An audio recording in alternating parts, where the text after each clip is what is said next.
오늘 함께 나눌 말씀은 요한복음 7장 25절부터 44절까지 말씀입니다. 다 같이 일어나셔서 번갈아 가면서 읽도록 하겠습니다. 요한복음 7장 25절 말씀을 제가 먼저 읽도록 하겠습니다. 예루살렘 사람 중에서 어떤 사람이 말하되 이는 그들이 죽이고자 하는 그 사람이 아니냐. 보라, 드러내게 말하되 그들이 아무 말도 아니하는도다. 당국자들은 이 사람을 잡으러 그리스도인 줄 알았는가. 그러나 우리는 이 사람이 어디서 왔는지 아노라. 그리스도께서 오실 때에는 어디서 오시는지 죄송합니다. 오시는지 아는 자가 없으리라 하는지라. 예수께서 성전에서 가르치시며 외쳐 이르시되 너희가 나를 알고 내가 어디서 온 것도 알거니와 내가 스스로 온 것이 아니니라. 나를 보내신 이는 참되시니 너희는 그를 알지 못하나 나는 아노니 이는 내가 그에게서 났고 그가 나를 보내셨음이라 하시니 손을 대는 자가 없으니 이는 그의 때가 아직 이르지 아니하였음이라. 무리 중에 많은 사람이 예수를 믿고 말하되 그리스도께서 오실지라도 그 행하실 표적이 이 사람이 행한 것보다 더 많으랴 하니 예수께서 승거리는 것이 바리새인들에게 들린지라. 대제사장들과 바리새인들이 그를 잡으려고 아랫사람들을 보내니 예수께서 이르시되 내가 너희와 함께 조금 더 있다가 나를 보내신 이에게로 돌아가겠노라. 너희가 나를 찾아도 만나지 못할 터이요 나 있는 곳에 오지도 못하리라 하시니 이에 유대인들이 서로 묻되 이 사람이 어디로 가기에 우리가 그를 만나지 못하리요. 헬라인 중에 흩어져 사는 자들에게로 가서 헬라인을 가르칠 터인가. 나를 찾아도 만나지 못할 터이요 나 있는 곳에 오지도 못하리라 함 이 말이 무슨 말이냐 하니라. 명절 끝날 곧 큰 날에 예수께서 서서 외쳐 이르시되 누구든지 목마르거든 내게로 와서 마시라. 나를 믿는 자는 성경의 이름과 같이 그 배에서 생수의 강이 흘러나오리라 하시니 이는 그를 믿는 자들이 받을 성령을 가리켜 말씀하신 것이라. 예수께서 아직 영광을 받지 않으셨으므로 성령이 아직 그들에게 계시지 아니하시더라. 이 말씀을 들은 무리 중에서 어떤 사람은 이 사람이 참으로 그 선지자라 하며 어떤 사람은 그리스도라 하며 어떤 이들은 그리스도가 어찌 갈릴리에서 나오겠느냐. 성경에 이르기를 그리스도는 다윗의 씨로 또 다윗이 살던 마을 베들레헴에서 나오리라 하지 아니하느냐 하며 예수로 말미암아 무리 중에서 쟁론이 되니 그 중에는 그를 잡고자 하는 자들도 있으나 손을 대는 자가 없었더라. 아멘.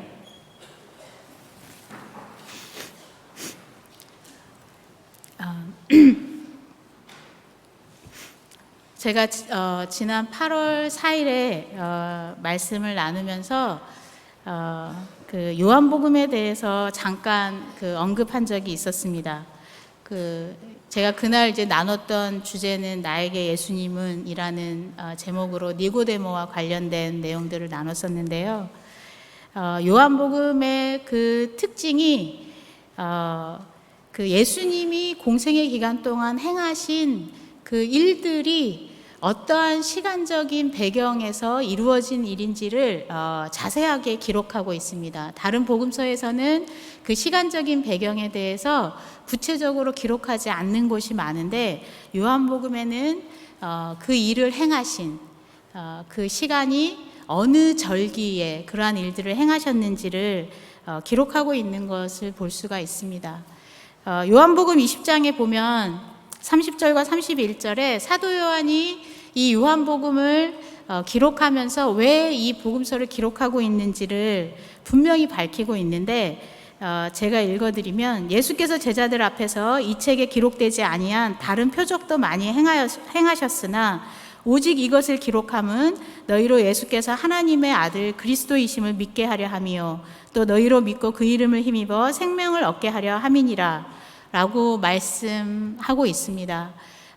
그 얘기는 뭐냐면 하나님께서, 그러니까 예수님께서, 하나님이신 예수님께서 이 땅에서 공생의 기간 행하신 표적을 많이 기록하는 게 목적이 아니었다는 거예요.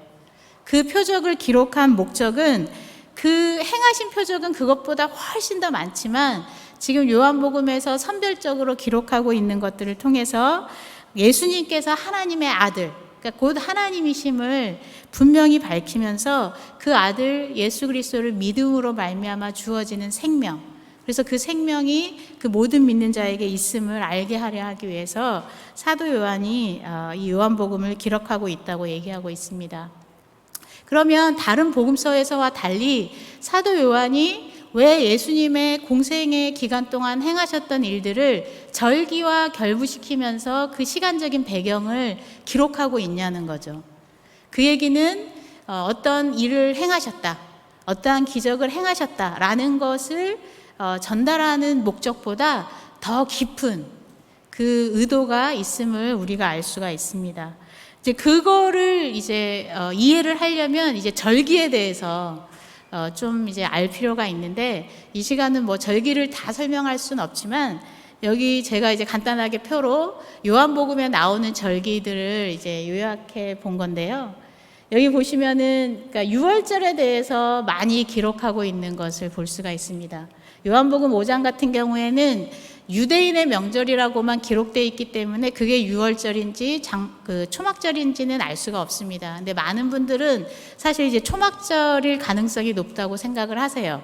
근데 이제 완전히 유월절일 거라는 걸 이제 배제할 수는 없어서 제가 양쪽에 이렇게 이제 적어뒀는데, 이렇게 그러니까 유월절, 예수님의 공생의 기간 동안 지키셨던 유월절들, 그리고 이제 초막절들을 배경으로 한 사건들을 요한복음에서 기록하고 있는데, 이 유월절에 행해진 일들을 통해서 사도 요한이 드러내고자 하는 그 깊은 뜻이 무엇인가, 그거를 사실은 요한복음 1장에서부터 사도 요한이 세례 요한의 표현을 언급하는 걸 통해서 우리가 그것을 짐작해 볼 수 있습니다. 요한복음 1장 29절에 보면은 그 예수님께서 나오는 것을 보시고 세례 요한이 보라 세상 죄를 지고 가는 하나님의 어린 양이로다 라고 예수님을 칭하세요. 그러니까 사도 요한이 이 요한복음을 통해서 그 세례 요한의 입으로 증거되었던 세상 죄를 지고 가는 하나님의 어린 양, 그거 하면 이제 여러분들도 절기 중에서 유월절이 당연히 생각이 나시겠죠.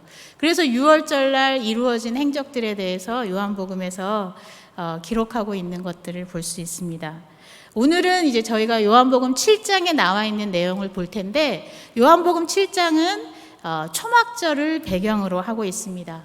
그래서 그 요한복음의 7장에 나와 있는, 오늘 저희가 좀 긴 본문을 읽기는 했지만, 그러면 이 본문에서 특별히 예수님께서 선포하신 그 말씀의 의미, 그 심정, 그것이 어떠한 것을 좀 더 깊게 들어가려면 이 초막절이 도대체 어떤 의미가 있길래 이거를 어떻게 예수님의 말씀과 연결할 수 있을까, 이거를 오늘 좀 같이 생각해 보려고 합니다.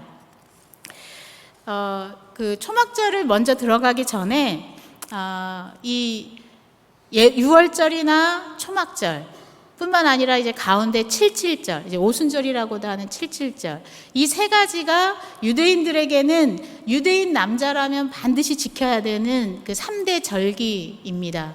그러니까 레위기 23장에 보면 여호와의 절기를 7가지를 하나님께서 이스라엘 백성들에게 명령하시는데, 그 중에 유월절, 77절, 초막절은 유대인 남자라면 반드시 지켜야 되는 그러한 절기였습니다. 근데 여기서 특이한 게 뭐냐면은 여호와의 절기라는 거예요. 그러니까 우리도 이제 설 명절이 있고 뭐 추석도 있고 이제 뭐 무슨 날들이 있잖아요. 정해진 어떤 할러데이, 이런 할러데이들이 있는데, 그런 할러데이들은 사실 사람들이 정한 거거든요. 사람들이 정한 건데, 그 하나님께서는 하나님이 일방적으로 정하셔서 이스라엘 백성들에게 이 날은 지켜라 라고 얘기한 거예요. 그러니까 그 날을 왜 지켜야 하는지에 대해서 사실 레위기 23장에 보면 설명하고 있어요. 설명하고 있지만 그 깊은 의미가 어떠한 건지는 사실 그 시대를 살았던 이스라엘 백성들은 아주 깊은 데까지는 알기 어려웠을 텐데, 신약 시대를 살아가고 있는 저희들은 이 여호와의 절기가 예수 그리스도께서 이 땅에 오셔서 이루신 그 구속 사역을 미리 예표했던 것이었구나라는 것을 알게 되는 거예요. 그러면서 우리가 그 절기의 어떤 의미들을 영적인 의미들, 그것도 이제 하나님의 경륜, 우리의 구원을 미리 계획하시고 이끌어 가시는 하나님의 경륜과 연결해서 읽을 수 있는 사실 눈을 열어주신 것을 우리가 감사해야 된다고 생각을 합니다. 이 여호와의 절기, 레위기 23장에 이제 등장하는 여호와의 절기는 이 절기라는 단어가 어떤 뜻이냐면 하나님이 정하신 시간이라는 거예요. 하나님이 특별히 정하셨기 때문에 그 절기 때 이스라엘 백성들에게 지켜라 라고 할 때 그냥 지켜라 라고 그러는 게 아니라 너희는 아무 일도 하지 말고 성회로 모이라는 거예요. 그러니까 그 얘기는 뭐냐면 하나님께서 정하신 시간이기 때문에 그곳에 계시겠고 그 절기를 지키러 나오는 사람들을 만나 주시겠다는 거예요. 그런데 이 절기가 사실은 이 절기라고 사용된 단어, 이 단어는 레위기 23장에 제일 처음 나오는 게 아닙니다. 이게 어디에 제일 처음 나오냐면 창세기 1장에 나와요. 창세기 1장 14절에 보시면 하나님이 이르시되 하늘의 궁창에 광명체들이 있어 낮과 밤을 나뉘게 하고 그것들로 징조와 계절과 날과 해를 이루게 하라 하면서 그 넷째 날 하늘의 광명체를 만드시면서 하신 말씀인데 여기에서 사용된 계절, 그 시즌이라는 이 단어가 그 레위기 23장에서 사용된 여호와의 절기에 사용된 그 단어와 같은 단어예요. 그러니까 이거는 뭐냐면 여호와의 절기라는 것은 어떤 계절과 맞물려서 돌아가는 기간이긴 한데 하나님께서 뭔가 특별하게 정해놓으신 시간이라는 것을 알 수가 있습니다.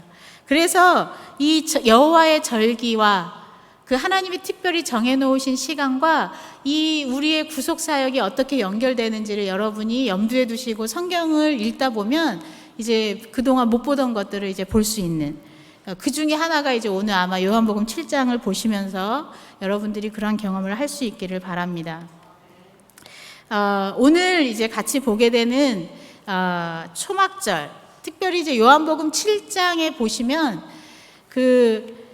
이 한 장 안에 이 일이 일어난 시간적인 배경을 여러 차례 언급하고 있는 거는 제가 아는 한 요한복음 7장이 독보적인 것 같아요. 이 7장 2절에 보시면 유대인의 명절인 초막절이 가까운지라 라고 초막절을 언급한 다음에 그 뒤에 나오는 그 구절들마다 6구절에 걸쳐서 그 명절을 계속 강조하는 거예요. 그러니까 사도 요한이 지금 이루어지는 이 모든 대화들, 사람들의 대화들뿐만 아니라 예수님이 그 선포하시는 이 말씀이 이 초막절 시간에 이루어졌다는 거를 놓치게 하고 싶지 않은 그 마음이 읽히시죠? 안 읽히시는. 네. 그래서 특별히 이제 오늘 제가 이제 집중해서 볼 말씀은 37절, 38절, 39절 말씀인데 그 37절 말씀을 보면 명절 끝날, 그러니까 명절 끝날이라는 거는 뭐냐면 초막절을 일주일 동안 지켰거든요. 그러니까 우리가 그 7월 달이 여기서 얘기하는 7월 달은 유대력을 다 얘기하는 거예요. 우리의 7월이 아니라 유대력으로 7월은 우리 태양력으로 따지면은 9월이나 10월 여기와 맞물려서 돌아갑니다. 그래서 유대력은 태양력과 태음력을 섞어서 써요. 섞어서 날짜를 계산하고 저희는 이제 양력과 음력을 따로 쓰죠. 그렇기 때문에 이 초막절 기간이 유대력으로는 7월 15일부터 지키게 돼 있거든요. 일주일간. 근데 이제 저희 지난 금요일이 추석이었잖아요. 그 추석이 음력으로 8월 15일이죠. 그 8월 15일을 태양력으로 바꾸면 이 초막절하고 같은 기간으로 되는 해도 있고 한 달의 차이가 있는 해도 있고 그래요. 근데 이제 공통점이 뭐냐면 7월 15일도 보름달이 뜰 때고 추석도 보름달이 뜰 때인데 이 추석은 완전히 음력만으로 돌아가는 계절이기 때문에 명절이기 때문에 그 음력에 의해서 이제 좌지우지 되는데 초막절은 이 태양력과 태음력을 절충해서 감사합니다. 절충해서 사용하기 때문에 이게 이제 절기가 잘 안 맞으면 중간에 윤달을 껴넣어요. 윤달을 이제 3년 또는 2년에 한 번 이제 껴넣게 돼 있기 때문에 이 초막절하고 추석이 같은 날이었다가 그다음 한 달 차이 나고 이런 게 이제 2, 3년 주기로 그게 오는 거예요. 예를 들면 이번에 추석이 9월 13일이었는데 초막절은 10월 13일이거든요. 근데 내년에는 같은 시기예요. 이거는 모르셨죠?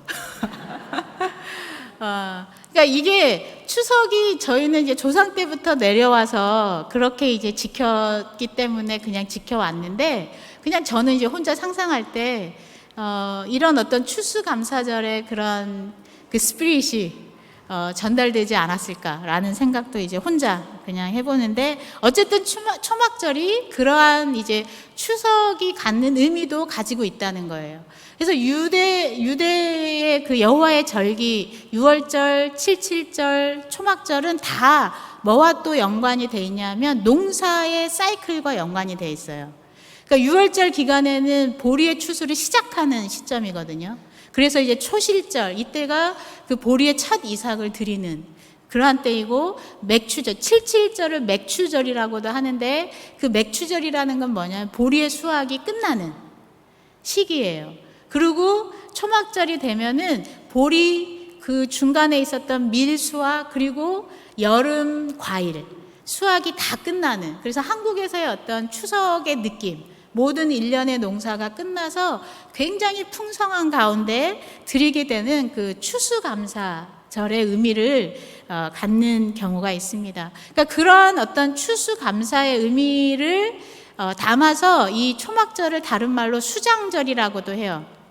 거두어들인 열매들을 저장하는 그런 의미에서. 근데 수장절이라고 불리기도 하지만 많은 경우 이제 초막절 또는 장막절이라고 불리는데, 이거는 어떤 추수와 관련 있는 이름이 아니고 역사적인 의미를 가지고 부르는 이름이 초막절과 장막절입니다. 그러니까 초막이든지 장막이든지 뭐냐면은 텐트라는 거예요. 텐트.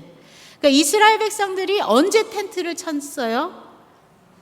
광야, 출애굽한 이후에 광야 시대에 거할 집도 없었고 먹을 양식도 없었고 마실 물도 없었는데 하나님께서 텐트를 치고 살 수 있도록 있어야 될 자리를 미리 인도하시는, 미리 앞서서 가셔서 진칠 곳을 미리 찾으시고 불기둥과 구름기둥으로 이스라엘 백성들을 인도하신 것을 우리가 모세오경의 기록을 통해서 알 수가 있습니다.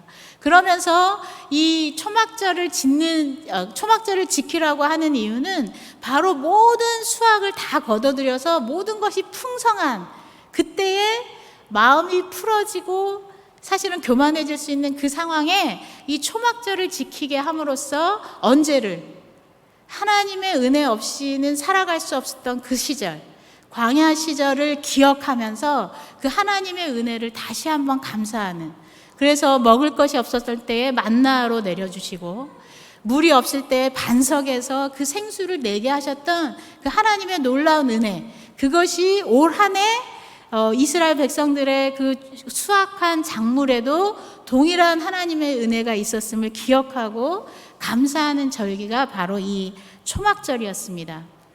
그래서 이 초막절 기간에 그러한 어떤 그 초막을 짓는 일들, 그리고 이제 일주일 동안 제사를 드리고 어떤 행사가 있었는데, 이 초막절이 단순히 어떤 그 추수와 연결된 개념뿐만이 아니라 아까 여호와의 절기는 다 하나님의 구속 사역, 그 구원 계획과 하나님의 경륜과 연결되어 있다고 말씀을 드렸는데요. 그러면 이 초막절이 가지는 그러한 의미는 어떠한 것이 있을까를 이 구약 성경에 나와 있는 걸 통해서 우리가 보면은 구원의 완성, 심판의 완성을 의미하고 있는 것을 알 수가 있습니다. 우리가 열왕기상 8장 2절과 11절 말씀을 같이 읽어봤으면 좋겠는데 한 목소리로 한번 읽어볼까요? 시작.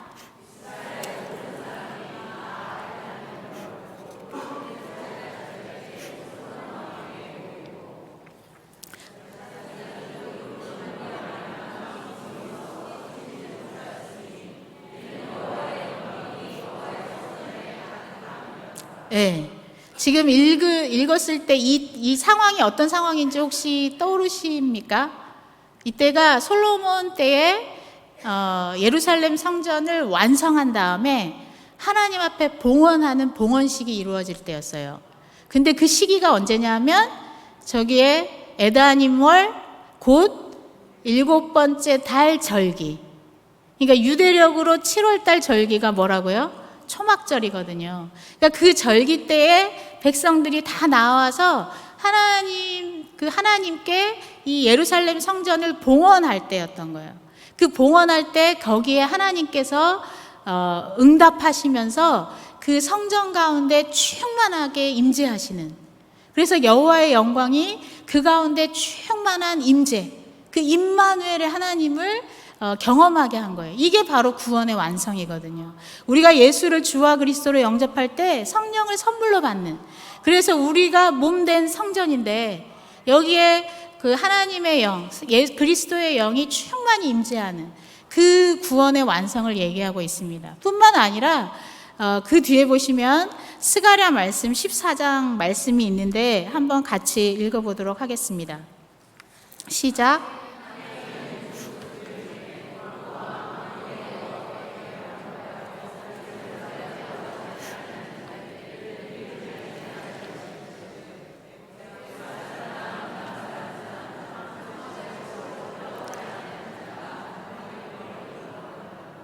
네, 이 스가랴 선지자를 통해서 하나님께서 뭘 얘기하고 계시냐면은 누구든지가 누구냐면은 애굽이든지 이방 나라 사람이든지 초막절을 지키지 않을 때에 벌을 내릴 텐데 그 벌이 어떤 벌이냐면은 비를 내리지 않겠다. 비라는 건 이제 간단하게 설명하면 하나님의 은혜인데, 사실 오늘 말씀과 연결하면은 그 생수와 같이 주어지는 성령이 그들에게 임하지 않는, 그러니까 구원이 그들에게 임하지 않는 것이 바로 심판이라는 것을 스가랴 선지자를 통해서 얘기하고 있습니다.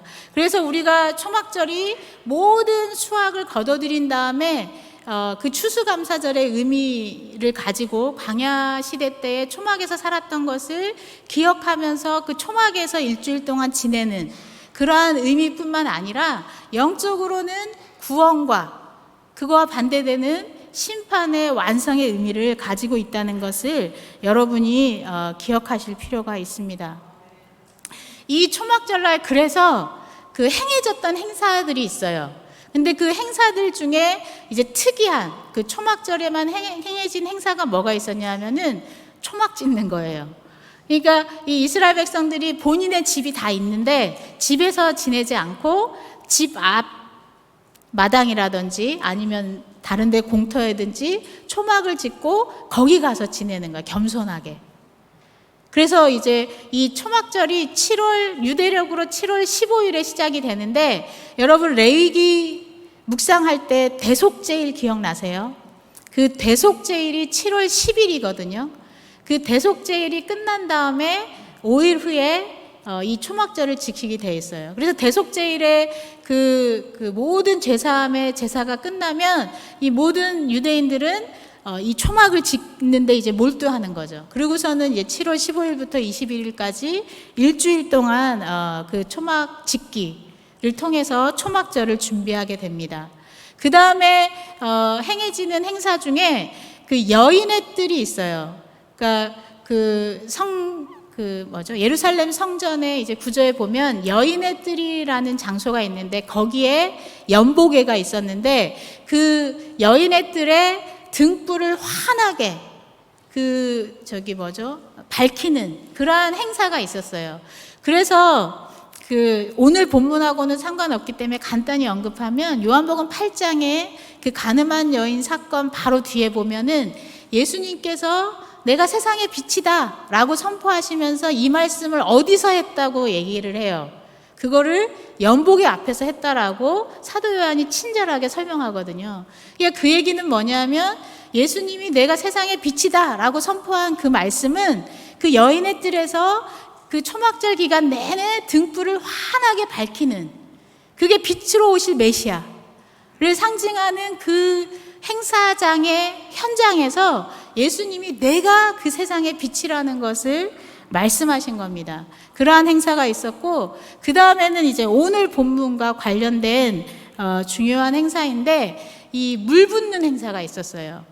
이 물 붓는 행사는 원래는 그 제사를 드릴 때 그 관제, 그러니까 붓는 그 음료를 붓는 관제는 포도주만 이렇게 부었거든요, 평상시에는. 근데 이때 초막절 절기 동안에는 일주일 내내 화제가 드려져요. 숫송아지가 그 일주일 내내 드려지는 숫송아지를 다 합치면 70마리. 그러니까 모든 게 이제 7의 배수로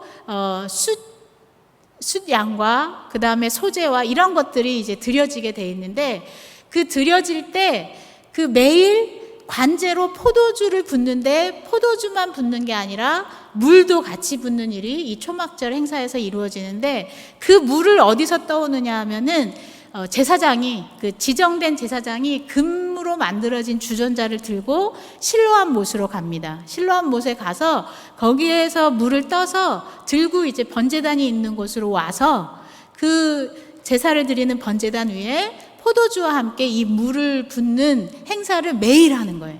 근데 이거를 제사장들만 하는 것이 아니라 제사장이 그것을 할 때에 그 사방에서 몰려온 유대인 순례객들이 있잖아요. 그 순례객들이 제사장을 따라다니면서 이제 주거니 받거니 하는 기도문이 있어요. 그게 제가 이제 그림을 좀 따왔는데, 이게 이제 번제단이거든요. 번제단인데, 그 번제단에 여기 이제 나무를 지금 제사장이 잡고 있는 것이 보이는데, 이 나무는 뭐냐 하면은 그 모짜라는 지역, 예루살렘 근처에 있는 모짜라는 지역의 시내에 있는 버드나무, 그거를 꺾어 온 거예요. 근데 이 버드나무의 특징은 뭐냐면 시냇물 가에 있었던 버드나무를 꺾어 오면 사실 오래 못 가서 말라버리는, 그래서 이거를 매일 저기에 갖다 두고서는 이게 말라버리는데 하나님의 은혜로 이게 마르지 않는, 그러니까 마르지 않는 하나님의 은혜가 내리기를. 그래서 이게 이제 그 농사 사이클과 연관된 것을 생각해 보면 지금 이 초막절 시기는 이스라엘의 그 날씨로는 건기의 막바지예요.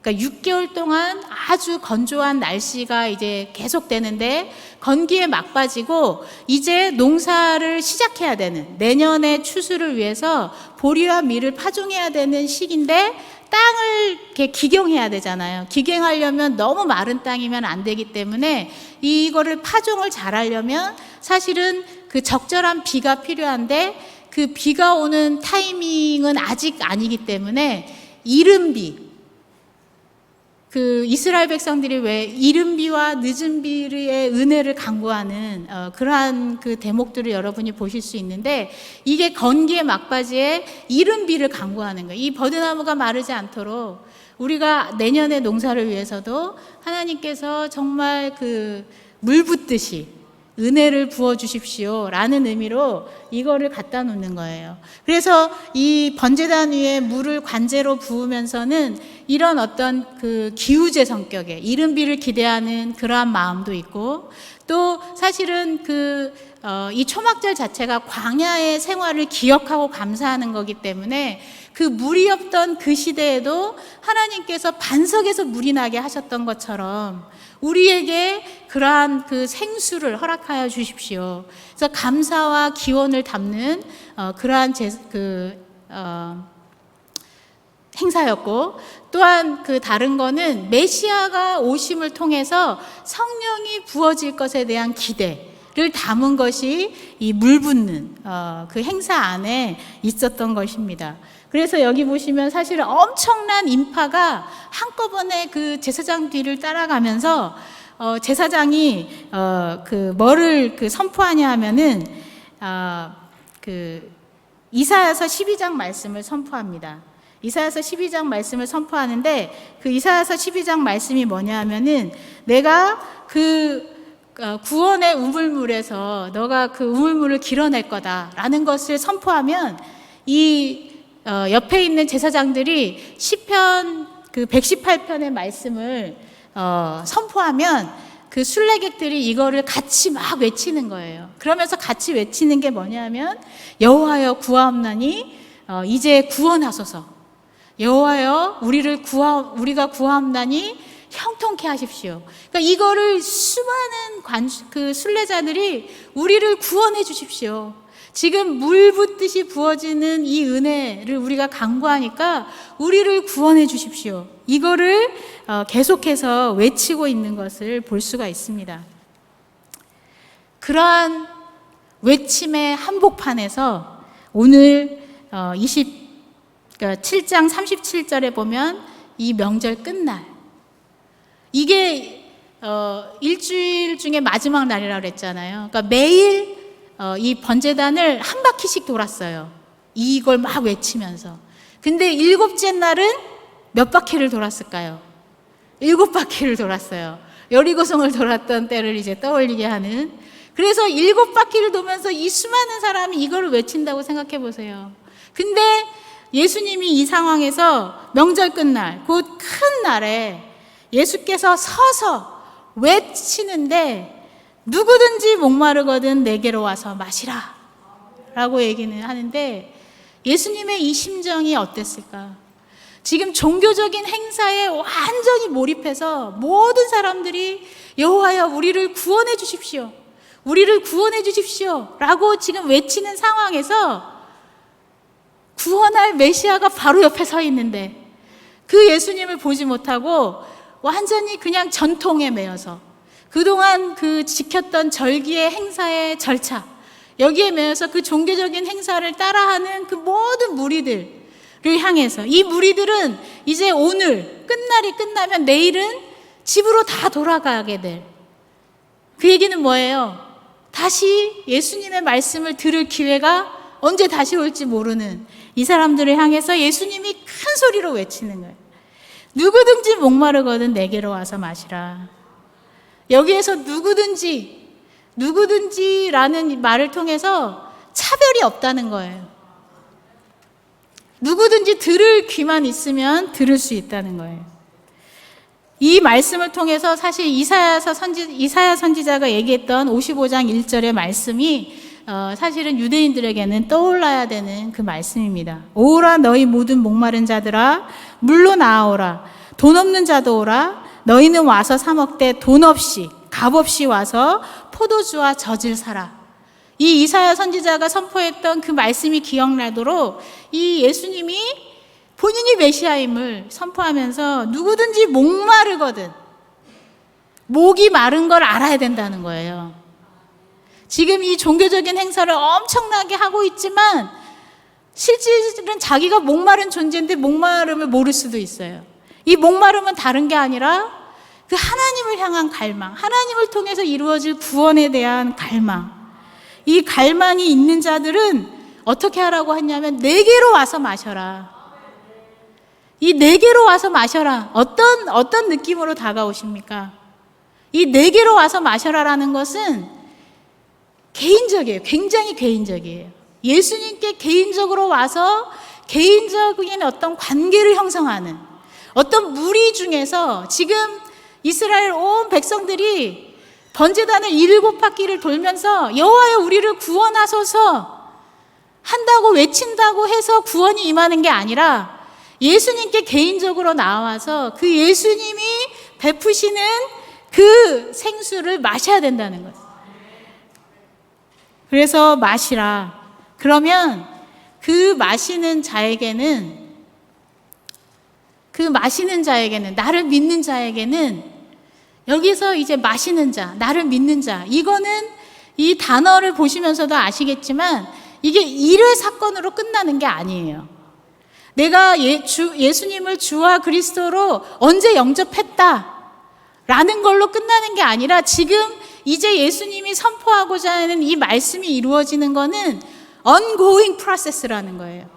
계속해서 내가 예수님을 주와 그리스도로 영접했는데 계속해서 목마름을 느끼면서 내가 하나님으로부터 충분하게 만족감을 느낄 때까지 계속 목마름을 느끼면서 예수께 나아가서 예수님이 베풀어 주시는 그 물을 마시는 그러한 자에게 어떤 놀라운 일이 일어난다고 했냐면은 그 배에서 생수의 강이 흘러나오리라 라고 선포하시는 거예요. 그러면서 친절하게 설명해 주시죠. 이는 그를 믿는 자들이 받을 성령을 얘기하는 거라.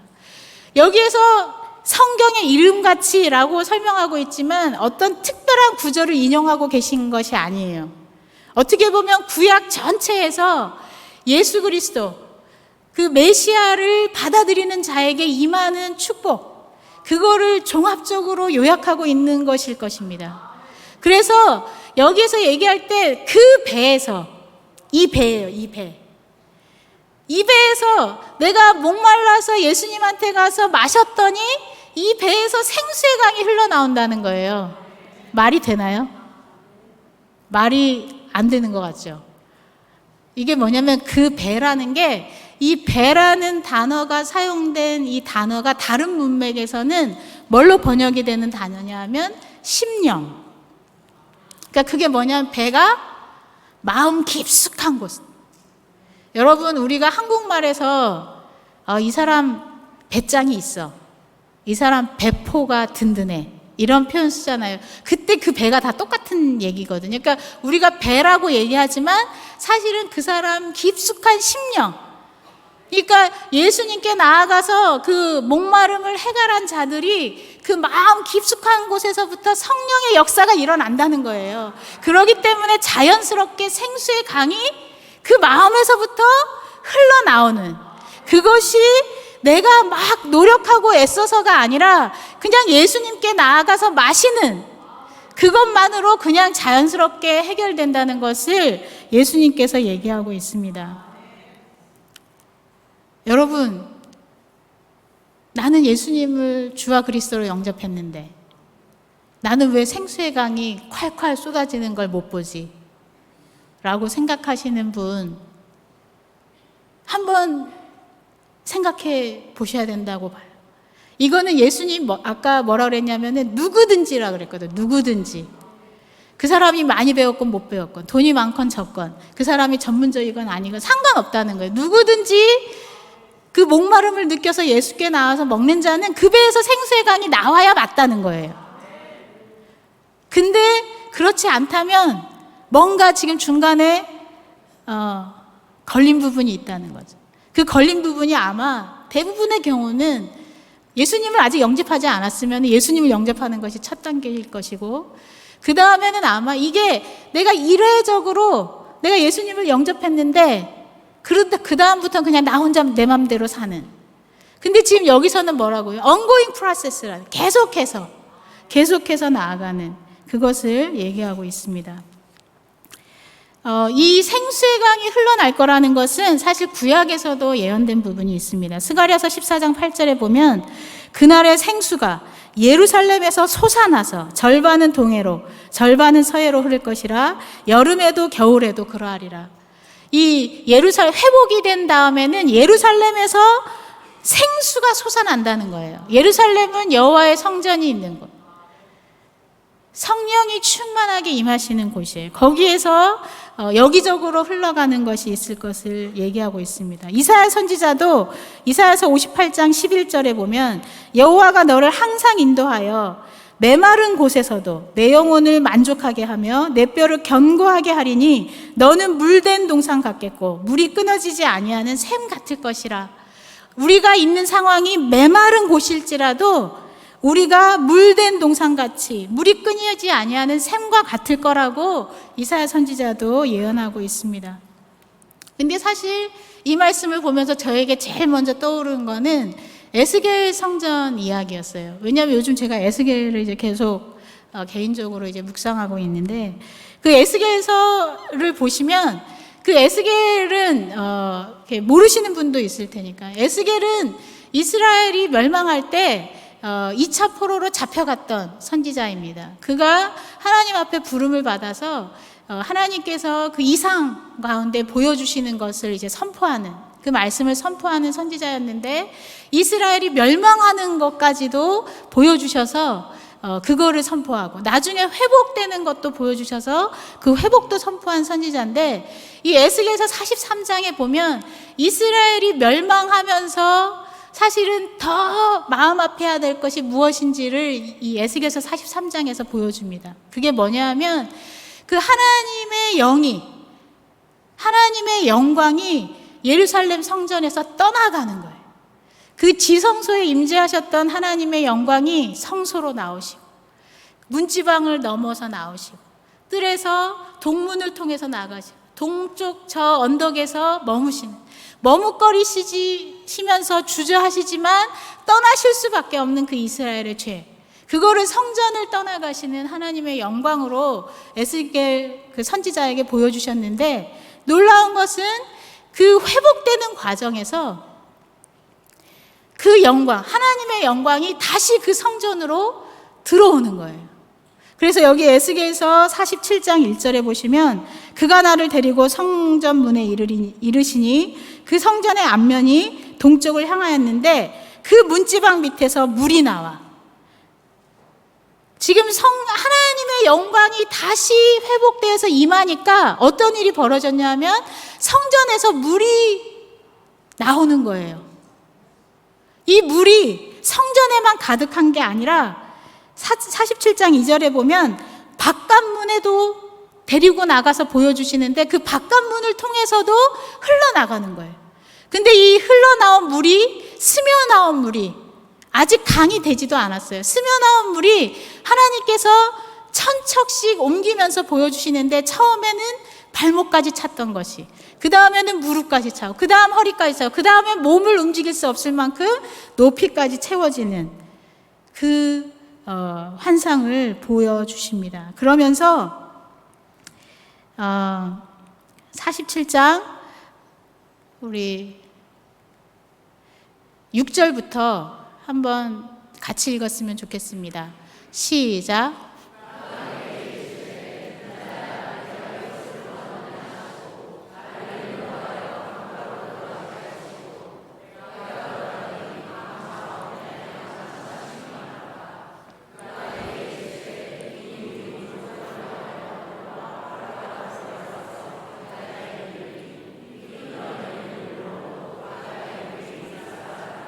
아멘, 아멘. 이 성전 밑에서 스며나왔던 물이 바깥으로 나왔는데, 그 바깥으로 나온 것이 강을 이루는 거예요. 이게 누가 하시는 거예요? 성령께서 하시는 거예요. 성령께서 하시면서 이 물이 바다를 들어갔는데, 바다는 성경에서는 세상을 의미하거든요. 그 바다, 죽은 바다를 되살리시는 그 성령의 역사가 거기에서 일어난다는 거예요. 이게 어떻게 일어날까 의심할 수 있는데, 에스겔 선지자에게 그 환상을 통해서 보게 하시는, 모든 것이 살아나는, 이 물이 닿는 곳마다 모든 생명이 살아나는 것을 보게 하시는 것을 볼 수가 있습니다. 우리에게도 예수님께서 목마른 자들은 다 내게로 와서 마셔라. 그러면 내 배에서 생수의 강이 흘러나리라. 아마 처음 시작은 성전에서 흘러나오는, 스며나오는 작은 물일 거예요. 근데 누가 강으로 만드시는 거예요? 성령께서 그것을 강으로 만들어서 그 닿는 곳마다 죽은 자들을 살려내는 그 역사를 행하신다는 겁니다.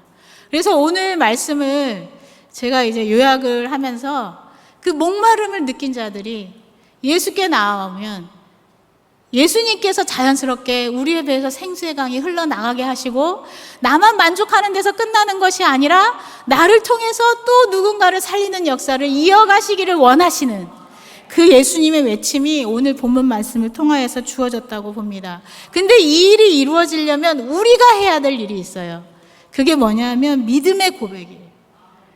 이 믿음의 고백이 다른 것이 아니라 말씀으로, 기도로, 사랑의 섬김으로 여러 가지 형태로 사실은 이루어질 수 있다고 봅니다. 제가 경험했던 것을 나누면 제가 여러 차례 너무 많이 써먹어서 이제는 더 이상 써먹으면 안 될 것 같지만 오늘 말씀을 위해서 제가 2016년 4월 20일에 유방암 진단을 받던 그날 사실 많은 분들이 저한테 정말 괜찮았어요. 정말 마음이 괜찮아서 이거를 이렇게 묻는 분들이 굉장히 많았어요. 정말 괜찮았거든요. 근데 처음부터 괜찮았냐면 그게 아니라 의사에게 그 조직검사 결과를 딱 들으면서 5만 가지 생각이 다 들었어요. 제일 처음 든 생각은 나를 간호해 줄 사람이 없는데 여기를 그만두고 한국으로 돌아가야 되나? 가족이 있는 데로 가야 되나? 에서부터 생각해서 그게 꼬리에 꼬리를 무는. 근데 이제 너무 머리가 제가 감당하기 어려울 정도로 생각이 너무 많아지니까 생각을 멈춰야 되겠다는 생각을 하나님이 주셔서 일단 멈췄어요. 더 이상 생각하지 말자. 그러고서는 일단 그 조직 검사한 거를 이제 결과를 알려드려야 되는 분들에게 이제 카톡으로 이제 쭉 알려드리고 나서 평강을 찾기 위해서 제가 그 당시에 읽고 있던 말씀을 읽는데 안 들어오는 거예요. 근데 그 말씀을 읽고 있을 때 카톡이 띵 하고 왔어요. 근데 이제 어떤 분이 시편 91편 7절 딱 그거. 그래서 이게 뭐지? 그러고서는 이제 그 말씀 읽고 있었으니까 시편 91편 7절을 딱 폈는데 그 말씀이 1000명이 내 왼쪽에서 10,000명이 내 오른쪽에서 엎드러지나 이 재앙이 내게 가까이 하지 못하리로다. 아멘. 근데 이 말이 그때는 크게 위로가 안 됐어요. 근데 이 말씀을 딱 보면서 그 보내주신 분의 마음이 느껴지는 거예요. 이 마음으로 기도하신다는 거구나 느껴지는데 그와 동시에 무슨 생각이 들었냐면 시편 91편을 왠지 처음부터 읽어야 되겠다 하고서는 이제 딱 처음에 읽는데 91편 1절이 지존자의 은밀한 곳에 거주하며 전능자의 그늘 아래에 사는 자여 나는 여호와를 향하여 말하기를 그는 나의 피난처요 나의 요새요 내가 의뢰하는 하나님이라 하리니. 하나님이 나에게 이 고백을 듣기를 원하시는구나.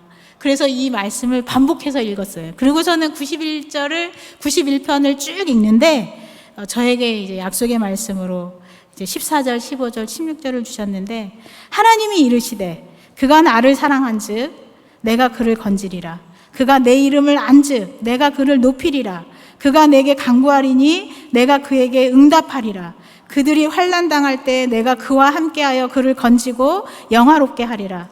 내가 그를 장수하게 함으로 그를 만족하게 하며 나의 구원을 그에게 보이리라 하시도다. 이 말씀까지 딱 다다랐을 때 제 마음에 평강이 정말 그 강 같은 평화 임하면서 그 이후에는 단 한 번도 흔들리지 않는 그 마음을 주셨어요.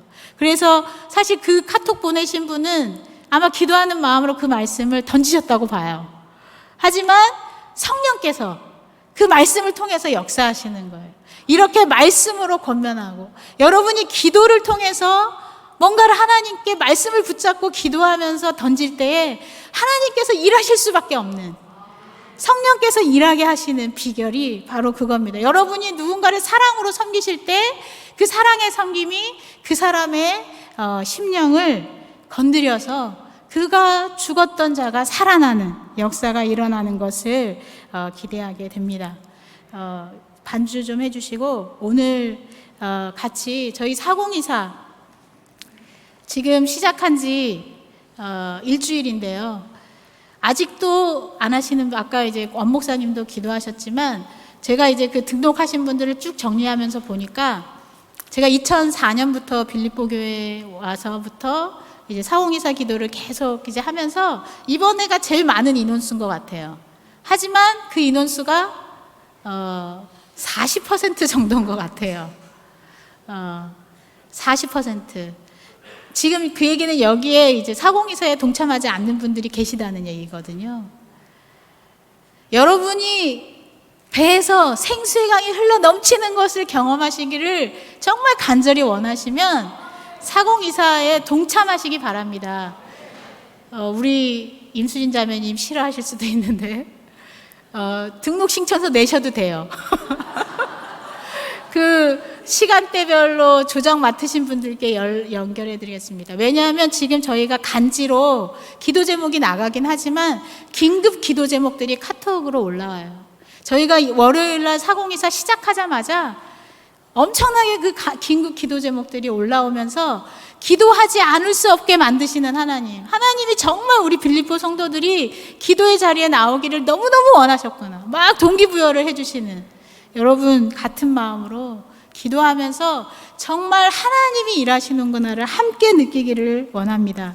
오늘 7번째 날입니다. 오늘 7번째 날인데 반주해 주시고요. 오늘 키버스가